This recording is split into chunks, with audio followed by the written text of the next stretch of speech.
우리 오늘 말씀 히브리서 12장 14절에서 15절까지 말씀입니다. 히브리서 12장 14절에서 15절까지 말씀. 우리 다 같이 한 목소리로 함께 우리 말씀을 봉독하도록 하겠습니다. 시작. 모든 사람과 더불어 화평함과 거룩함을 따르라. 이것이 없이는 아무도 주를 보지 못하리라. 내는 하나님의 은혜에 이르지 못하는 자가 없도록 하고 또 쓴뿌리가 나서 괴롭게 하여 많은 사람이 이로 말미암아 더럽게 되지 않게 하며. 아멘. 오늘 5월 마지막 주입니다. 우리 이제 가정의 달 5월 마지막 주, 오늘 말씀을 통해서 하나님께서 우리가 가정 가운데 하나님의 크신 은혜를 허락하여 주시기를 원합니다. 제가 4월 마지막 주부터 시작해서 지난주까지 한 4번에 걸쳐서 우리 가정에 대한 여러 설교들을 나누었는데요. 오늘 특별히 히브리서 12장 14절 15절 말씀을 통해 우리가 다시 일어서라 라는 주님의 음성을 듣기를 원합니다. 2015년에 개봉된 영화인데요. 혹시 여러분들 이 영화를 보신 분들이 계신지 모르겠습니다. 혹시 이 영화 보신 분 있으세요? 아무도 없으시네요. 이 영화가 이 Fathers and Daughters인데 한국으로는 Father and Daughter 이렇게 되는데요. 여기 주연 배우가 러셀 크로우, 그다음 아만다 사이프리드 주연 배우입니다. 여기의 주인공이 상담 심리학을 전공하는 케이티라는 인물입니다. 그런데 이 주인공이 그 대사 중에 그런 대사가 나와요. 자기는 사랑을 알지 못한다 라는 대사가 나옵니다. 굉장히 충격적인 대사인데요. 그 이유가 이렇습니다. 어렸을 때 사랑하는 부모님을 여의었어요. 그리고 자기를 너무나 끔찍하게 돌봐주었던 아빠마저 떠나보내고 난 다음 그의 마음이 닫혀져 버린 거예요. 그래서 그냥 이 마음에 깊은 구멍이 생기고 사랑이라는 것을 느낄 수 없는 그런 무감각한 삶을 살아갑니다. 그러던 어느 날 그의 앞에 한 남자가 등장하는데요. 그 남자는 바로 그의 아버지가 마지막에 썼던 책, 그 Father and Daughter라는 그 책을 통해서 퓰리츠상을 받았는데 그 책에 너무 감동을 받아서 이 주인공을 찾아옵니다. 그러면서 이 주인공이 어렸을 때 아빠와의 여러 가지 좋은 기억, 행복한 기억, 이제 그런 것들을 되새기면서 다시 한번 그 마음에 그 차가워졌던 그 마음이 따뜻해지고 열려지는 그러한 얘기가 바로 이 영화의 전체적인 줄거리입니다. 이 특별히 남자 배우 러셀 크로우, 글래디에이터의 주연 배우가 됐던 이 러셀 크로우가 정말 이 딸에 대한 그 정말 절절한 그 사랑의 그 모습, 이걸 보면 참 보기만 해도 이 눈물이 나는 그런 감동적인 장면들이 많이 있습니다. 자기 딸을 포테이토라고 이렇게 별칭을 부르면서 하는데 참 이 너무나 아름다운 그 영화입니다. 제가 이 영화를 소개하는 이유는 이 케이트라는 주인공이 그가 심리 상담사라는 그 직업은 다른 사람의 심리를 치유하고 도와주는 그런 역할이잖아요. 그런데 정작 자기 자신은 가정에서 일찍 떠나버린 그 부모님의 상처로 인해서 마음이 닫혀버려 있는 거예요. 오늘 그러면서 이 가정 안에서의 받았던 이 상처의 기억, 아픔의 기억, 고통의 기억이 한 사람의 영혼을 얼마나 메마르게 할 수 있는가를 생각해 보면서 오늘 우리 가정 가운데서 하나님께서 우리 각자에게 주시는 그 하나님의 음성을 듣기를 원합니다. 지금 4번에 걸쳐서 계속해서 가정에 관한 설교들을 하고 있는데요. 오늘 우리의 가정 가운데 완벽한 가정을 원하지만 실상 우리의 가정이 완벽하지 못하지 않습니까? 부모와 자녀와의 관계 속에서, 또 부부와의 관계 속에서, 또 자녀들과의 관계 속에서 뿐만 아니라 지금 여기 어르신들, 우리 어른들도 많이 앉아 계시는데 여러분들의 기억 속에 남아있는 여러분의 부모님과 여러분의 원가족에 대한 그 기억들, 이런 것들이 어떤 의미에서 생각하기만 해도 우리 마음속에 기쁨과 행복과 즐거움을 줄 수 있어야 되는데 실상 많은 경우에는 이 가족이 정말 행복과 사랑의 원천이 되어야 됨에도 불구하고 이 가정이 때로는 많은 사람의 고통의 문제의 근원이 될 수도 있다라는 것입니다. 저는 오늘 그런 의미에서 오늘 말씀을 통해서 하나님께서 우리로 하여금 다시 한번 이 우리 마음의 상한 마음에 우리의 상처난 마음 속에 하나님의 은혜를 통해서 회복하여 주시는 놀라운 은혜가 있기를 원합니다. 제가 아는 한 가정, 이 가정에도 참 슬픔이 있는 가정입니다. 엄마가 먼저 심장병으로 일찍 돌아가셨어요.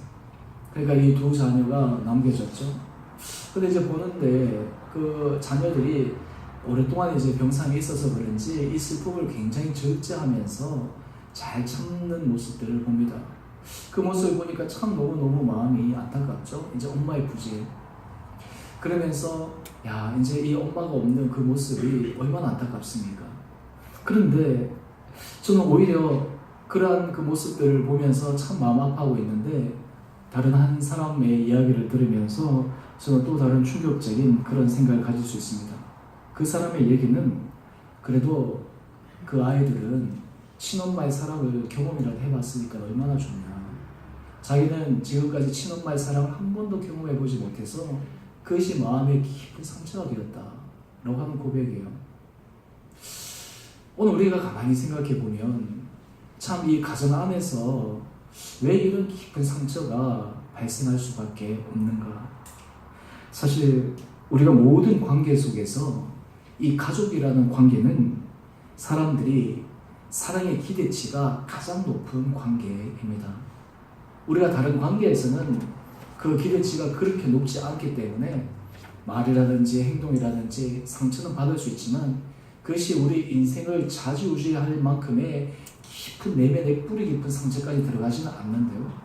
오늘 이 가정 안에서는 서로에 대한 사랑의 기대치가 높기 때문에 가정 안에서 받은 이 상처는 한 사람의 영혼, 한 사람의 삶을 송두리째 흔들 만큼 굉장한 영향력이 있는 그런 상처가 될 수가 있습니다. 그래서 가정 안에서의 이러한 상처는 다른 말로 하면 사랑의 결여, 사랑의 부족이라고 정의할 수도 있습니다. 또 다른 한편은요, 가정 안에서의 이러한 상처는 또 한 면에서는 사랑의 결여와 사랑의 부족이기도 하지만 그럼에도 불구하고 내가 이 사랑을 받은 그 자체만을 생각할 때 회복의 출발점이 되어지기도 합니다. 가정 안에서의 이 갈등이 이렇게 높은 이유는요, 서로 가까우면 가까울수록 기대감과 친밀함이 크면 클수록 의존도가 높으면 높을수록 이 갈등의 양상이 더해집니다. 그렇기 때문에 이 부모와 자녀와의 관계가 굉장히 행복해야 됨에도 불구하고 이 자녀가 부모로부터 큰 상처를 받는 이유는 이 자녀가 부모에 대한 기대치가 너무너무 높기 때문이에요.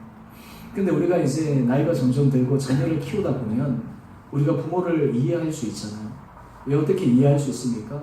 아, 우리 부모가, 우리 아버지와 우리 어머니가 나를 사랑하지 않는 것이 아니라 사랑하고 싶지만 최선을 다해서 나에게 모든 것을 주고 싶은 마음은 있었지만 우리 아버지, 우리 어머니가 그것을 줄 수 있을 만큼 충분한 환경이나 여건이나 심리적으로 제대로 부족한 부분이 있었구나 라는 것들을 생각하게 되면 오히려 부모님에 대한 섭섭한 마음이나 상처의 마음이나 고통의 마음들이 해소될 수 있기도 합니다.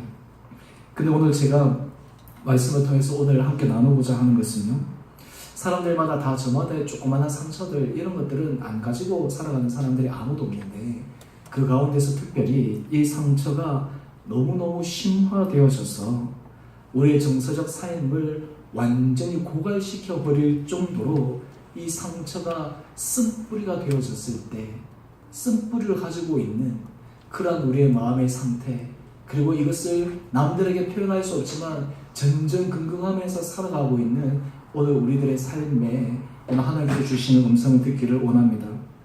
저는 여기 앉아 계신 여러분들 중에 아마 어떤 분들은 정말 말할 수 없는 이 내면의 깊은 쓴뿌리와 같은 상처를 안고 고군분투하며 살아가는 분들도 계실 것입니다.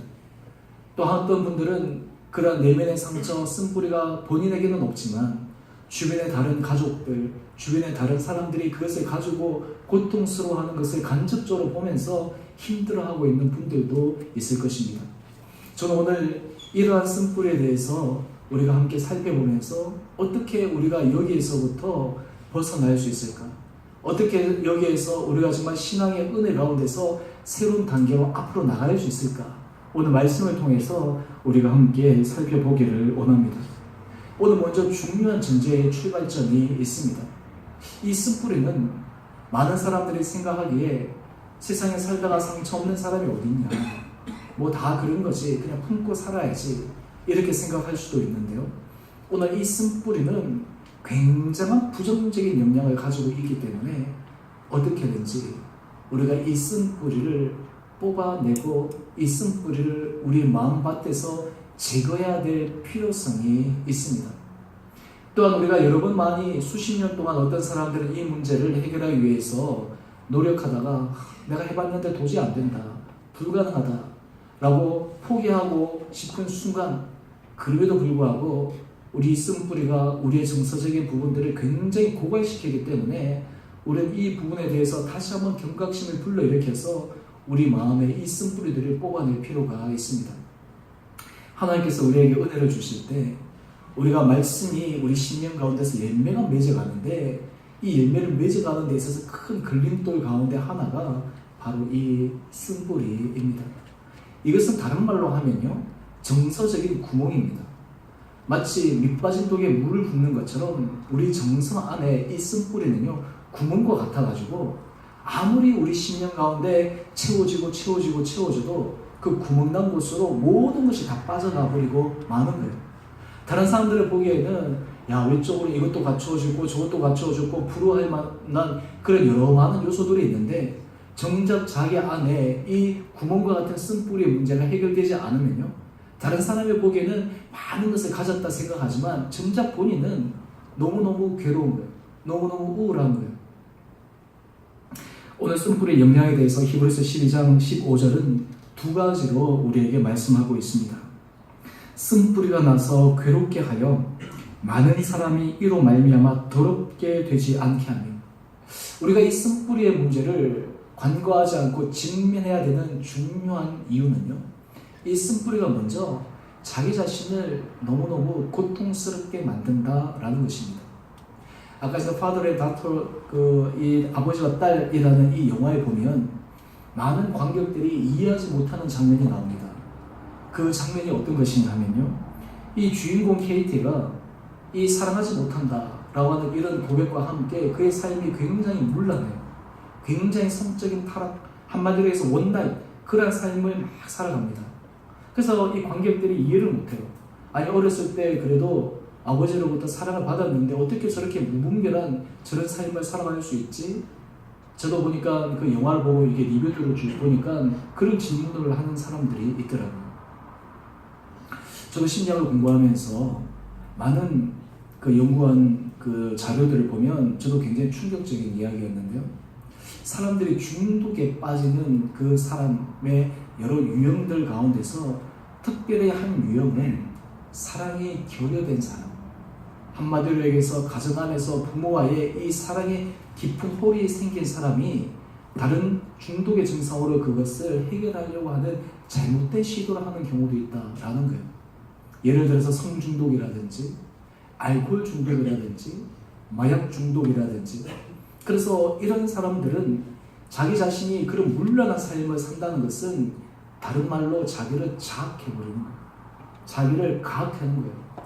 그러니까 자기의 존재 자체가 소중하지 않다라고 하는 것을 그런 행위들을 통해서 스스로가 증명해 버리는 거예요. 오늘 이런 문제들로 인해서 이 쓴뿌리는 본인으로 하여금 더 깊은 수렁으로 빠져들게 합니다. 이 쓴뿌리는 정작 본인뿐만 아니라 다른 사람과의 관계 속에서도 심각한 영향을 미칩니다. 이 쓴뿌리를 가지고 있게 되면요, 주변에 있는 사람들과의 관계 속에서도 조그마한 일로도 굉장한 불화를 만들어낼 수가 있습니다. 예를 들면 이렇습니다. 부부관계를 하다가 어떤 대화를 합니다. 그런데 남편이나 아내나 별 의미와 의도가 없이 그냥 무심코 내뱉는 말이나 행동, 그런데 상대방이 쓴뿌리를 갖고 있는 이 배우자 입장에서 그 모습을 통해서 자기에게 상처를 주었던 부모의 모습이나 가족의 모습이 오버랩이 되면요, 바로 그 배우자나 가족들 안에 자기의 감정이 투사가 되어져서 과도한 분노와 과도한 반응이 나가기도 합니다. 정작 당사자는 너무나 놀랍죠. 자기는 이런 식으로 반응할 만한 그런 거리가 아닌데, 근데 왜 그런 일들이 발생할까요? 문제는 자기 안에 가지고 있는 이 내면의 쓴뿌리가 상대방에게 투사되었기 때문입니다. 우리가 관계 속에서 가만히 보면 우리는 많은 경우에 이렇게 생각할 때가 있습니다. 저 사람이 잘못했기 때문에, 저 사람이 나에게 잘못된 행동을 했기 때문에 내가 이렇게 화를 내고 이렇게 분노하고 내가 이렇게 폭발적인 어떤 것을 할 수 있다라고 우리가 스스로 합리화시키기도 하는데요. 우리가 곰곰이 자기 자신의 내면을 가만히 들여다보면 실제로 상대방의 말과 상대방의 행동에서부터 우리가 고통을 당하는 것보다는 실제로는 우리 안에 내면의 상처를 상대방에게 프로젝션, 투사하는 경우가 굉장히 많다라는 것입니다. 그리고 또 하나는요, 이 쓴뿌리를 가지고 있는 사람들은 끊임없이 모든 문제가 어려워졌을 때 비난할 대상을 찾습니다. 그래서 그 비난할 대상이 가족이거든, 다른 사람에게든 전가를 시킵니다. 그러다 보니까 이 쓴뿌리가 있는 사람의 주변의 사람들은요, 그 사람으로 인해서 서로가 함께 피폐해지는 그러한 경험을 하게 됩니다. 오늘 이 쓴뿌리를 마음속에 가지고 가는 사람들의 가장 큰 특징 가운데 하나는 무엇이냐 하면요, 현재를 살아감에도 불구하고 그의 삶은 현재를 살아가는 것이 아니라 과거 속에서 살아갑니다. 과거가 자기의 생각을 지배합니다. 과거의 감정이 자기의 현재의 감정을 지배합니다. 그렇기 때문에 현재 삶이 너무너무 고통스러운 거예요. 현재 즐거운 일이 있고 행복한 일이 있고 기쁜 일이 있어도 그것을 누릴 줄 모릅니다. 그것을 즐길 줄 모릅니다. 왜 그럴까요? 자기의 마음 속에, 자기의 생각 속에, 정서적 속에는 이 과거가 끊임없이 자기를 붙들고 있기 때문입니다. 오늘 참 아이러니한 것은요, 우리가 신앙생활 안에서도 믿음이 깊은 단계에 들어가는 사람이라 할지라도 이 쓴뿌리의 문제가 해결되지 않아서 평생 고군분투하는 수많은 사람들이 있다라고 하는 것입니다. 이것은 우리가 옆에서 가만히 생각해 보면 별거 아니다 라고 생각할 수 있는 그 문제로 치부할 수 있는 것이 아니라 정작 당사자는 그 문제가 너무나 심각해서 자기의 삶이 그냥 송두리째 흔들려 버리고 마는 거예요. 조그만 우리가 일만 생겨도 전체적으로 자기의 삶이 휘청휘청 거리게 됩니다. 또한 동시에 이 쓴뿌리를 가지고 있는 사람들은 그의 삶이 불행할 수밖에 없는 이유가 자기의 삶의 주도권이 자기에게 있지 않습니다. 삶의 주도권이 외부에 있습니다. 외적인 요인에 있습니다. 항상 모든 부분이 다른 사람이 이렇게 했기 때문에 내가 이런 문제로 반응할 수밖에 없는 거야 라는 외부 기인으로 살아갑니다. 그러다 보니까 이 삶을 살아갈 때 어떻게 우리가 진공의 상태에서 살아갈 수 있겠습니까? 그러니까 하루의 일상의 삶이, 매일의 삶이 자기를 분노하게 화나게 하는 그런 삶의 일상들로 가득 차버리고 맙니다. 그래서 많은 경우에는 늘 우리의 시선이 외부를 향해서 왜 내 주변에는 나를 이렇게 힘들게 하는 사람들로 가득 차 있지? 라고 생각하면서 살아가지만 정작 근원의 문제를 들어가 보면 그것은 외부의 문제가 아니라 바로 자기 자신 안에 있는 쓴뿌리의 문제라고 하는 것을 발견할 수가 있습니다. 오늘 여러분은 어떻습니까? 여러분의 삶 가운데서 이 쓴뿌리로 인해서 여러분의 삶을 피폐하게 만드는 그것을 여러분들이 돕고 감추어서 마치 아무 일이 없는 것처럼 살아가지만 삶을 살아가다 보면 여러 가지 작은 어떤 일들이 일어날 때마다 그것이 끊임없이 투사되어서 나오는 그런 일들이 있지 않습니까? 특히 우리가 부모와 자녀와의 관계 속에서 우리가 부모로서 우리가 굉장히 중요한 것 가운데 하나는요, 우리 부모가 이 쓴뿌리의 문제가 제대로 해결되지 않으면 이런 쓴뿌리의 상처가 우리 자녀들에게도 지대한 영향을 미칠 수가 있다라고 하는 것입니다. 예전에 책 가운데 가게에 흐르는 저주를 끊어라 라고 하는 책이 나왔는데 사실은 이러한 내용이 신학적으로 좀 문제가 많다고 해서 좀 정정되기도 했습니다. 가계의 저주가 그러는 것이 아니라 내면에 깊은 상처를 가지고 있는 이 부모가 실제로는 이 자녀에게 또 다른 상처를 입힘으로 말미암아서 이 자녀가 부모의 상처로 인해서 이 자녀가 또 하나의 자기의 상처를 안고 살아가게 된다라고 하는 것입니다. 오늘 저는 그런 의미에서 이 쓴뿌리가 자기만 괴롭힐 뿐만 아니라 자기 사랑하는 가족, 정말 사랑하는 우리의 자녀들에게도 지대한 부정적인 영향을 끼칠 수 있다라는 것을 우리가 다시 한번 자각하면서 어떻게 우리가 이 쓴뿌리를 다시 한번 뽑아낼 수 있을까? 어떻게 이 쓴뿌리를 제거할 수 있을까? 라는 그런 은혜를 하나님 앞에 구하게 되기를 원합니다. 뿌리를 말리기 위해서는요, 제일 좋은 것은 뿌리가 드러나야 됩니다. 이 뿌리가 감추어져 있으면 그것이 결코 없어지지가 않습니다. 뿌리가 뽑혀지기 위해서 어떻게 해야 돼요? 뿌리가 뽑아내면 그것이 드러나지는 말라버리는 것과 마찬가지죠. 오늘 어떻게 근본적으로 이러한 뿌리가 말라지고 뿌리가 해결되어지는 그 방법이 무엇일까? 오늘 히브리서 12장 14절 말씀에서는 두 가지의 중요한 포인트를 우리들에게 설명하고 있습니다. 쓴뿌리를 치유할 수 있는 근본적인 방법으로 히브리서 12장 14절 상반절의 말씀인데요. 모든 사람과 더불어 화평함과 거룩함을 따르라. 오늘 많은 경우에 이 말씀은 우리들에게 불편함을 줍니다. 불가능한 말씀처럼 느껴집니다. 우리가 사람과 화평함과 거룩함을 따른다 라고 하는 것에 대해서는 우리가 동의를 하는데요. 우리가 여기서 동의할 수 없는 참 이것이 가능할까 라고 하는 생각이 드는 단어가 무엇이냐면 모든 사람이라는 거예요. 근데 여기에서 저는 이 모든 사람 가운데서 특별히 우리의 마음을 고통스럽게 하는, 우리의 마음을 아프게 하는 그 사람과 어떻게 우리가 화평하고 거룩함을 따를 수 있는가라고 하는 문제입니다. 많은 경우에 타자들은 남들은 우리의 밖에 있다고 생각하지만요, 심리학에서는 이런 개념이 있습니다. 우리의 머릿속에, 우리의 마음속에는 내재화된 타자의 모습이 존재합니다. 다른 말로 하면요, 우리의 마음속에 여러분에게 상처를 주었던 사람의 말, 그리고 그러한 사건들, 그때 여러분들이 느꼈던 그런 정서들이 어떤 한 사람에 대한 이미지가 되어져서 우리 내면에 그 사람이라는 이름으로 존재하는 거예요.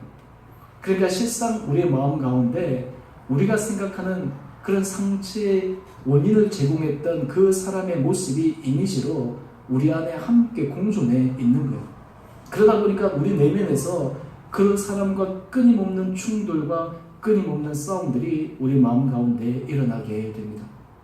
오늘 가장 근본적인 문제는요, 오늘 우리 마음 가운데 어떻게 우리가 왜곡되기도 하고 우리가 정말 상처받았던 그런 타자와의 이미지를 우리 내면 가운데서 풀 수 있을까? 오늘 그래서 이 화평함과 거룩함이라고 하는 것은 굉장히 중요한 키워드입니다. 이 화평함이라고 하는 것은 굉장히 심플한 정의는 마음의 평화를 누린다라는 거예요. 관계 속에서 평화를 누린다라는 거예요. 여러분, 어떤 관계가 편한 관계입니까? 어떤 관계가 좋은 관계입니까? 같이 있으면 평안한 관계, 그 관계가 좋지 않습니까?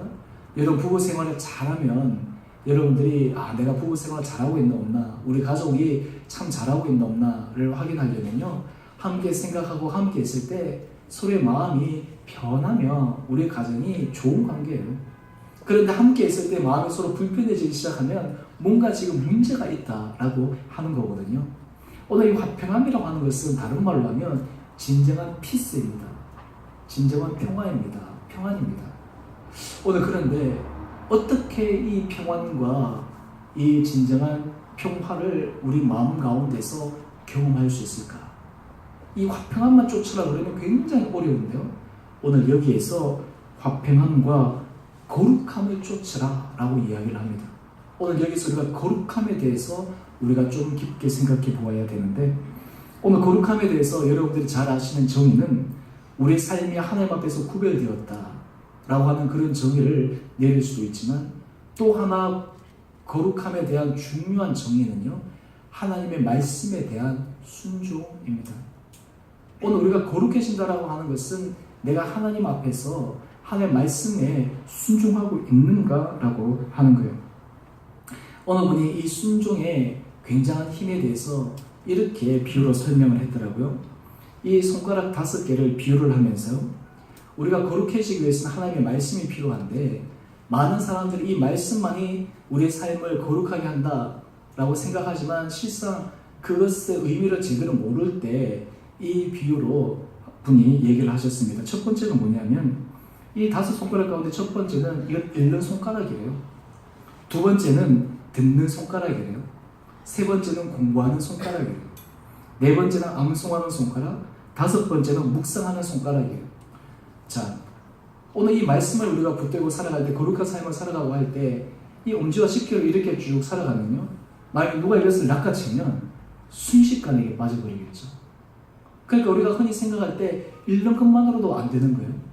읽고 우리가 예를 들어서 뭐 묵상하고 우리가 대해서 암송하기도 하고 연구하기도 하고 듣기도 하고, 근데 이러한 것들이 어떤 하나의 단어가 아니라 전체적으로 이것이 딱 쥐어질 때 이것이 다른 말로 하면 바로 거룩함에 대한 순종의 부분이다 라고 하는 것입니다.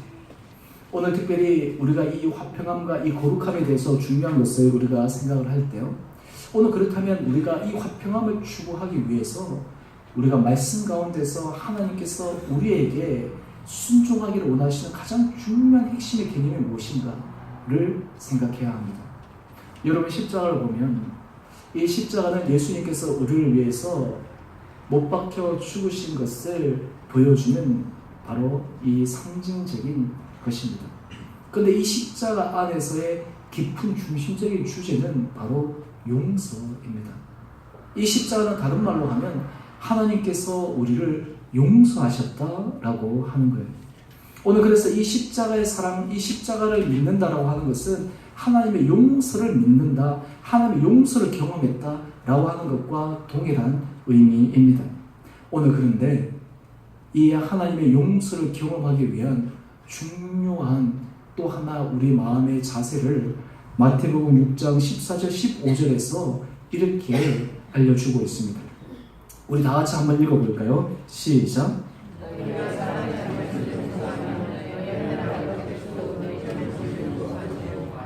내가 사람의 잘못을 용서하지 않으면 너희 아버지께서도 내 잘못을 용서하지 아니하시리라.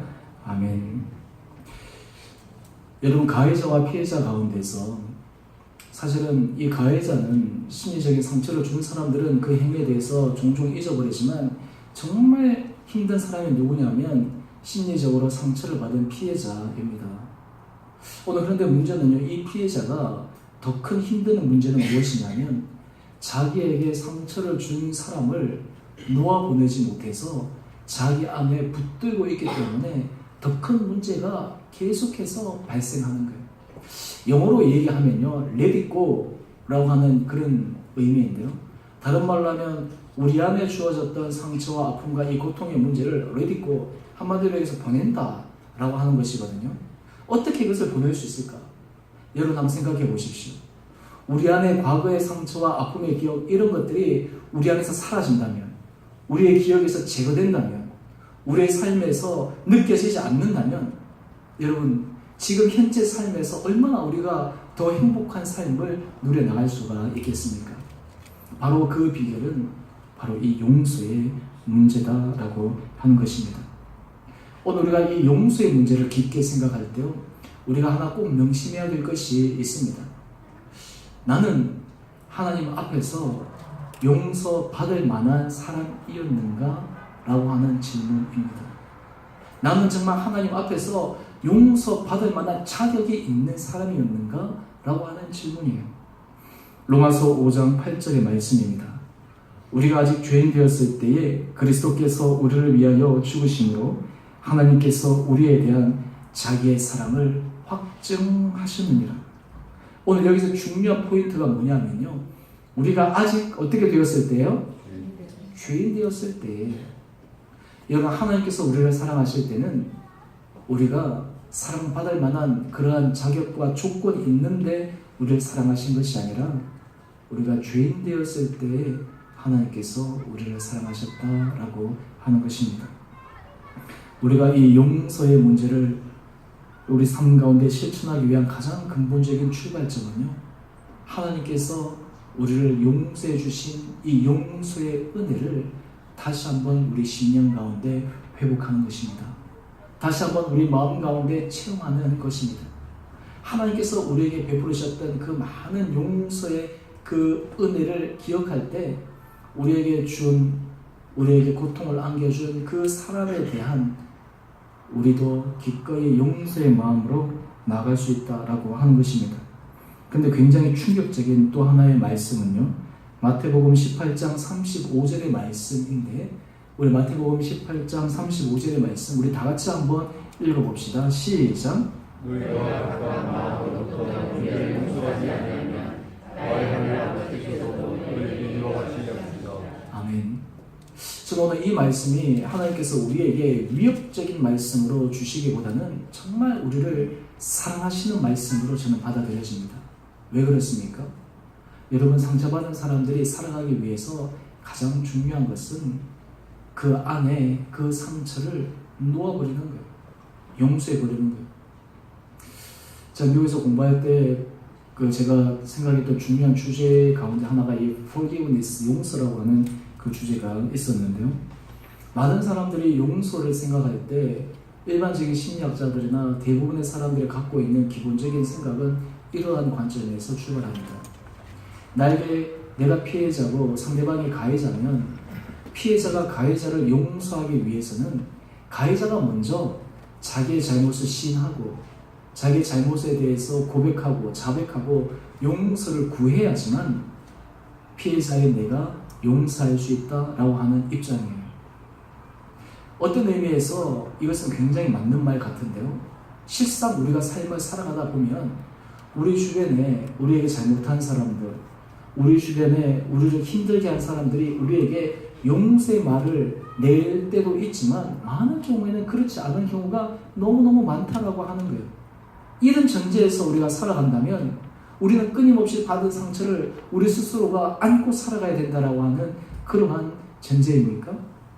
오늘 주님께서 우리에게 네가 각각 마음으로부터 형제를 용서하지 않으면 하늘 아버지께서도 너희에게 이와 같이 하시리라고 하신 이 말씀은 우리로 하여금 무거운 짐을 지우려고 하시는 것이 아니라 우리의 마음을 가볍게 하시려고 하시는 하나님의 사랑의 의도가 그 안에 담겨 있다라고 하는 것을 우리는 기억해야 합니다.